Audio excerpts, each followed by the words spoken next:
ओम शिव गोरक्ष गुरु गोरखनाथ मंदिर Ismailpur YouTube channel में आपका हार्दिक स्वागत है। आशा करता हूँ सभी स्वस्थ होंगे। सवारी आने पर कौन सी शक्तियाँ प्राप्त होती हैं? आज के समय में बहुत सारे लोगों के दिलों में यह लालसा होती है कि वो सवारी प्राप्त करना चाहते हैं। कोई माता की सवारी प्राप्त करना चाहता है तो कोई किसी अन्य देवी देवता की सवारी प्राप्त करना चाहता है, परंतु उनको ये नहीं पता होता कि सवारी क्यों प्राप्त करना चाहते हैं, उस सवारी को कैसे संतुलित किया जाता है। आपने देखा होगा कि ग्रामीण इलाकों में कुछ लोगों के ऊपर सवारी तो आती है, परंतु सवारी आने के पीछे विज्ञान को नहीं समझते वो कि सवारी आई क्यों है। और अधिकतर लोगों को पता नहीं होता कि सवारी जब आती है तो कौन सी शक्ति को वो जागृत करती है, कौन कौन सी शक्तियाँ उत्पन्न होती है। परंतु गुरु के द्वारा अगर उनको दीक्षा दी गई है, उनके माध्यम से अगर गुरु के माध्यम से कोई शक्ति उनके शरीर पर आती है तो वो अन्य लोगों के संकट काटने में सक्षम होते हैं, क्योंकि उस समय उनको पता होता है कि उस सिचुएशन में उनको क्या करना है, किस तरीके से संकट को काटना है। देखो, आपने ये चीज़ सुनी भी होगी और देखी भी होगी कि दैविक शक्ति दो रूप में साथ देती है। एक होता है प्रत्यक्ष रूप में, एक होता है अप्रत्यक्ष रूप में। जो लोग लगातार साधना करते हैं तो उन लोगों को दर्शन प्राप्त नहीं होते, परंतु उनको कुछ ऐसे अनुभव होते हैं जिनके माध्यम से वो पता लगा लेते हैं कि उनको उनकी जो साधना है वो सफल हो चुकी है, उनके साथ वो शक्ति जागृत हो चुकी है। ऐसा नहीं है कि आप अगर साधना कर रहे हैं तो आपको देवता ने दर्शन नहीं दिए तो आपकी साधना सफल नहीं हुई, तो ऐसा नहीं है। अधिकतर जो भगत लोग होते हैं वो कई देवी देवता को साथ लेकर चलते हैं। कुछ सवारियाँ शरीर पर भी आती हैं। हर एक शक्ति की अपनी अपनी सीमाएं होती है। अलग अलग संकट को काटने के लिए अलग अलग शक्ति का प्रयोग किया जाता है। जैसे कि हनुमान जी की शक्ति है वो गंदी जगह पर कार्य नहीं करती है, जबकि माता मसानी होगी, मददन होगी, इनकी शक्ति जो है वो गंदी जगह पर भी कार्य करती हैं। माता काली की शक्ति ये गंदी जगह पर भी कार्य कर सकती है। तो अगर ऐसी जब कहीं सिचुएशन होती है तो वहाँ माता काली से सहायता ली जाती है। इसलिए लोग अलग अलग देवी देवताओं को सिद्ध करके रखते हैं। अब उनमें से कुछ देवताओं की सवारी उनके शरीर पर आती है, कुछ की नहीं आती है। कुछ से प्रत्यक्ष रूप से कार्य लिया जाता है, कुछ से अप्रत्यक्ष रूप से कार्य लिया जाता है। तो जिन भी लोगों के शरीर में सवारी आती है उन लोगों के शरीर में काफ़ी बदलाव होते हैं, जैसे हाथ का हिलना, गर्दन का हिलना, उबासियाँ आना, आँखों से आंसू आना, शरीर के रेंगटे खड़े हो जाना, या फिर शरीर में कंपन उत्पन्न होना। तो ये जितने भी लक्षण होते हैं ये शरीर में जब सवारी आती है तो उसके लक्षण होते हैं। शक्तियाँ दोनों तरीके से शरीर में आ जाती है। जैसे किसी के गुरु होते हैं तो गुरु के माध्यम से भी उनको जब शक्ति दी जाती है तो वो गुरु के माध्यम से भी शक्ति उनके शरीर पर आ सकती है, और बिना गुरु के भी शक्ति शरीर पर आ सकती है। अब दोनों में फ़र्क क्या होता है? दोनों में फ़र्क ये होता है कि जिनके गुरु होते हैं तो उनकी जो शक्तियाँ हैं जो शरीर पर आती है वो पाक पवित्र होती है, यानी कि शक्तियों का शुद्ध रूप होता है। और जिनके ऊपर गुरु का हाथ नहीं होता और उनके शरीर में जो वो शक्ति आती है, वो सवारी आती है, तो वो अनियंत्रित होती है। उस शक्ति का कोई कंट्रोल नहीं होता। उस शक्ति को आप स्वयं भी कंट्रोल नहीं कर सकते। वो कई बार वो शक्ति आपको नुकसान भी दे सकती है, कई बार आपको फ़ायदा भी दे सकती है, आपको शारीरिक कष्ट भी दे सकती है, आपको मानसिक कष्ट भी दे सकती है। कई बार सपनों के माध्यम से उल्टे सीधे संकेत भी देते हैं। आप कन्फ्यूज हो जाते हैं, आपको समझ में नहीं आ पाता कि आप करें क्या। आप हमेशा उलझन में ही फंसे रहते हैं। तो जिनके गुरु होते हैं, गुरु के द्वारा वो शक्ति आ रही है तो वो शक्ति नियंत्रित होती है, कंट्रोल में होती है भगत के। वो शक्तियाँ भक्त का नुकसान नहीं करती है, वो शक्तियाँ भगत को गुमराह नहीं करती है। परंतु जिन लोगों के गुरु नहीं होते हैं उन लोगों पर जो शक्ति आती है वो कई बार ऐसा भी महसूस कराती है कि वो एक नकारात्मक ऊर्जा है। वो चौकियों पर भटकते हैं, दर बदर इधर उधर भटकते रहते हैं। कहीं उनको प्रेत बता दिया जाता है, कहीं उनको शक्ति बता दिया जाता है, परंतु उसकी जड़ को समझने वाले भक्त बहुत कम मिलते हैं। आज के समय में बहुत सारे ऐसे लोग हैं जिन पर शक्तियाँ आती है, जिन पर हल्की सी भी सरसराहट शरीर में होती है तो वह व्यक्ति इधर उधर चौकियों पर जाने लगता है। तो कई बार ऐसा होता है कि भक्त उस शक्ति को दबा देते हैं, उस शक्ति को ऊपर नहीं आने देते हैं। कई बार किसी भक्त के द्वारा शरीर का बंधन भी कर दिया जाता है, वो शक्ति उसके शरीर पर नहीं चढ़ पाती। फिर अगर किसी के शरीर में शक्तियाँ आती है और उनके गुरु नहीं है तो वो सबसे पहले किसी अच्छे गुरु की तलाश करें, उसके बाद अपनी शक्ति को उजागर कराएं। उससे पहले अपनी शक्ति को उजागर ना कराएं।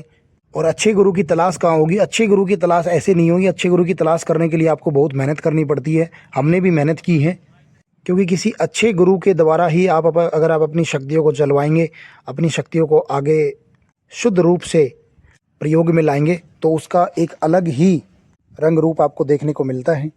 कई व्यक्तियों के शरीर पर ऐसा भी देखा गया है कि उनके कुल के देवी देवता की सवारी होती है, उनके घर के पितृ की सवारी होती है और वो इधर उधर चौकियों पर जाकर उसको भूत प्रेत साबित करवाकर उसको हटवा देते हैं और उसके घर में और ज़्यादा दिक्कत होनी शुरू हो जाती है। तो कृपया स्वयं अपनी शक्तियों की पहचान भी करें। जो शक्ति आपके शरीर पर चढ़ रही है वो बहुत सारे ऐसे संकेत देती है जो हमने वीडियो के माध्यम से बताए भी हैं। आप वो वीडियो देखकर आप स्वयं भी यह आइडेंटिफाई कर सकते हैं कि वो शक्ति नकारात्मक है या फिर सकारात्मक है।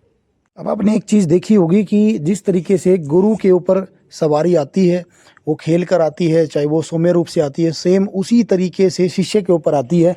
अगर गुरु के द्वारा शिष्य को सवारी प्राप्त हुई है, शक्तियाँ प्राप्त हुई हैं तो। अब बहुत लोगों के दिमाग में यह क्वेश्चन होता है कि जब शरीर में शक्तियाँ आती है तो शरीर हिलता क्यों है। देखो भाई, जो हमारे शरीर में 7 चक्कर जो होते हैं उनमें 2 मुख्य चक्कर होते हैं, एक मूलाधार चक्कर और एक आज्ञा चक्कर। मूलाधार चक्कर जो हमारी नाभि के नीचे होता है, सबसे पहला जो चक्कर नीचे से, और एक होता है आज्ञा चक्कर जो हमारे जहाँ पर हम तिलक लगाते हैं, जहाँ लेडीज़ बिंदी लगाती है वहाँ पर होता है आज्ञा चक्कर। अब जो शक्ति आती है वो हमारे मूलाधार चक्कर पर बैठती है, तो मूलाधार चक्कर से जब वो ऊपर की तरफ उठती है, आज्ञा चक्कर तक जाती है, तो वो शरीर हिलता है, शरीर को हिलाती है। जैसे चुंबक और लोहे को आपने देखा होगा, जब चुंबक को लोहे के पास लेकर जाते हैं तो लोहा इधर उधर भागने लगता है, चुंबक इधर उधर हिलने लगती है। ठीक उसी तरीके से मूलाधार चक्कर पर जो शक्ति होती है वो जब आज्ञा चक्कर पर ऊपर जाती है तो वो शरीर को हिलाती है, शरीर हिलने लगता है। और जब एक समय आता है कि वो ऊपर तक चली जाती है, ऊपर आज्ञा चक्कर तक चली जाती है, तो शरीर एकदम शांत हो जाता है। और आपने देखा भी होगा कि कुछ लोग शांत रूप में एकदम आराम से बैठे होते हैं, उनके ऊपर सवारी आई होती है, वो सब कुछ खटाखट बताती रहती है। कुछ लोग पहचान जाते हैं, कुछ लोग नहीं पहचान पाते हैं।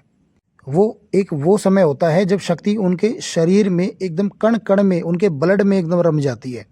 यानी कि वो जब भी ध्यान लगाने बैठते हैं तो वो शक्ति ऑटोमेटिक उनके दिमाग पर आकर बैठ जाती है और सब कुछ बताने लगती है। और शरीर में जब देवता की सवारी आती है तो उसके कुछ ही तत्व शरीर में आते हैं, क्योंकि जैसे आपने देखा हुआ कि पहले के समय में वोल्टेज होती थी कि जब कम लाइट आती थी उसको बढ़ाने के लिए वोल्टेज का प्रयोग किया जाता था। सेम उसी तरीके से देवता के हाथ में वो वोल्टेज होती है, वो आपके शरीर में उतनी ही तरंगे छोड़ता है जितना शरीर आपका जो शरीर है उन तरंगों को झेल सकता है। धीरे धीरे करके देवता के द्वारा उन तरंगों को आपके शरीर में छोड़ा जाता है। एकदम पूर्ण रूप से देवता की सवारी नहीं आती, क्योंकि एकदम से इतनी तेज़ सवारी आएगी, इतनी तेज़ वेग से आएगी तो वो आपके शरीर को फाड़ देगी, नॉर्मल इंसान नहीं झेल पाएगा। अब बात करते हैं कि जब वो शक्ति आपके शरीर में प्रवेश करती है तो वो उससे आपको क्या क्या प्राप्त होता है। सबसे पहले तो यह है कि आपके ऑरे को मजबूत करता है। जब भी कोई दैविक शक्ति शरीर में प्रवेश करती है, सवारी आती है, तो वो आपके ऑरे को मजबूत कर देती है, आपकी वाणी को शुद्ध कर देती है।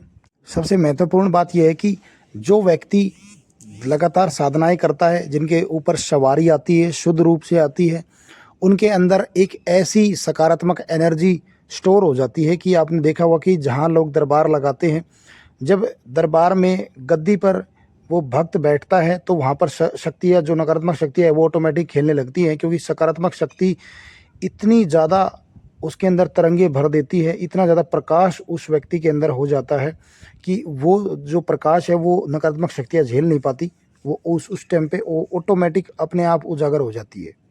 आपने ये चीज़ बहुत जगह मंदिरों में भी आपने देखी होगी कि वहाँ पर जब शक्ति जागृत होती है तो उसकी जो तरंगे होती है, उसकी जो ऊर्जा होती है वो इतनी तीव्र होती है कि नकारात्मक शक्तियाँ ऑटोमेटिक उजागर हो जाती है वहाँ पे। सेम उसी तरह से भक्त का जो ऑरा होता है, भक्त के अंदर जो प्रकाश होता है ऊर्जा का, वो इतना ज़्यादा बढ़ जाता है कि नकारात्मक शक्तियाँ ऑटोमेटिक उनके सामने खेलने लगती है। जब भी कोई व्यक्ति पर शक्ति आती है, सवारी आती है, तो उसके आत्म बल को और ज़्यादा बढ़ा देती है। तो ये थी वो महत्वपूर्ण जानकारी जो मैंने आपको बताई कि जब शक्ति आपके शरीर पर आती है, सवारी आपके शरीर में आती है, तो क्या क्या बदलाव होते हैं शरीर में और क्या क्या उनके द्वारा आपको प्राप्त होता है, कैसे शक्ति का संचालन किया जाता है। तो मैं आशा करता हूँ दी हुई जानकारी से आप संतुष्ट होंगे। बाकी जानकारी अगर अच्छी लगी तो और भी लोगों तक शेयर करें, लाइक करें, कमेंट करें और हमारे चैनल को सब्सक्राइब करना ना भूलें। बेल आइकन के बटन को दबाएं ताकि आने वाली वीडियो आपको सबसे पहले प्राप्त हो। हम जल्द ही मिलते हैं एक नई जानकारी के साथ। जब तक के लिए ओम।